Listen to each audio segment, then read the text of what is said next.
bu yerda o'qib ish topmaslik menimcha imkoni yo'q. 22 yoshdaman.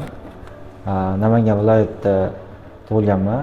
Hozirda Toshkentda o'qib 4-kurs talabasiman, bitiryapman уже.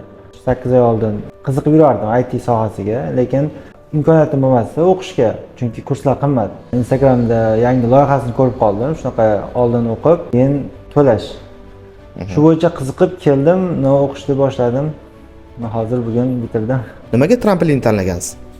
Tanishlarim ham bordi, aynan mana shu yerdagi o'qituvchilardan chiqqan. Ya'ni shu o'qituvchilarni gruppalarida bitirib chiqqanlar. Shu sababdan tanish orqali ham Instagramdagi loyihalar orqali shu tramplin tanlaganman.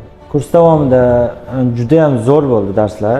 Chunki bir emas ikkita o'qituvchida tayyorlandim. Ya'ni aytib o'tishim kerak, birinchisi Otabek aka, keyin Shahzodbek aka. Aytilgan vaqtdan ham kerak bo'lsa ko'proq bo'ldi. Hozirda qanaqa proyektlar ustida ishlayapsiz? Hozir kichkina proyektlar ustida ishlayapman. Nimaga katta emas? Chunki bu yerni bitirgandan keyin o'quv markazlariga kirishga zaявка to'ldirdim. Ya'ni hozirda ikkita o'quv markazida ishlayapman. Ya'ni qanaqadir o'qituvchiligim tortib ketdimi yoki bo'lmasa o'qituvchilikka qiziqishimni dars berishga menga ma'qul keldi-da. Shu sohada ham dars berishga. Hozir ikkita o'quv markazida dars berib kelyapman. Kichik bo'lsa ham loyihalarni yaratyapman hozir.